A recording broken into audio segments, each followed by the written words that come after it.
everyone আজি আমি আহিছিলোঁ বৰদোৱা ক্ষেত্ৰত তো আপোনালোকে চাওক বৰদোৱা ক্ষেত্ৰটোৰ পৰিৱেশ কেনেকুৱা আৰু বৰদোৱা ক্ষেত্ৰত বহুত মানুহ আহি থাকে আৰু আপোনালোকে আহিলে মানে আপোনাৰ নিজৰ যিখিনি পাৰ্চ বা বেগ পইচা আপুনি লগত লৈ আহিব পাৰিব কিন্তু আপোনাৰ ডাঙৰ বেগ যদি মাইকী মানুহে লগত লৈ আহে কিন্তু আপোনালোকে এণ্ট্ৰি টাইমত গেটত থৈ আহিব লাগিব নহ'লে আপোনালোকে কি কৰিব অকলে আহিব বেগ চেগ লগত লৈ নাহিব আৰু গাইছ আপোনালোকে যদি হেলমেট লগত লৈ আহে তেনেহ'লে আপোনালোকৰ হেলমেটটো মানে বেলেগ দোকানত থ'ব লাগিব নহ'লে তাৰ এণ্ট্ৰি য'ৰ পৰা কৰে আপোনালোকে তাত মানে আপোনাৰ হেলমেটটো মানে তেওঁলোকৰ চিকিউৰিটিয়ে দায়ী নহয় তো গাইছ বহুতখিনি চালোঁ আজি আপোনালোকক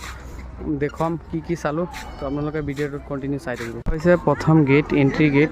আৰু এইফালে গৈ আপোনালোকে চাব ফাৰ্ষ্টৰ এখন ডাঙৰ ঘৰ আছে আৰু এইফালে মিডিলত এখন ঘৰ আছে এইটো চাওক আৰু এইফালে মূৰ্তি বনোৱা আছে আৰু গাইছ এইফালে এটা ঘৰ আছে ধুনীয়া লাগে আপোনালোকে আহিব ভিজিট কৰক বৰদোৱা ক্ষেত্ৰত আৰু এইফালে চাওক পূৰা একদম ইণ্টাৰনেশ্যনেল আপুনি ক'ত কিছু সময়ৰ বাবে আপুনি এটা বেলেগ ফিল ল'ব পাৰিব মানে ক'ত আহিছে আপুনি সেয়াই আৰু আপোনালোকে আহক ভিজিট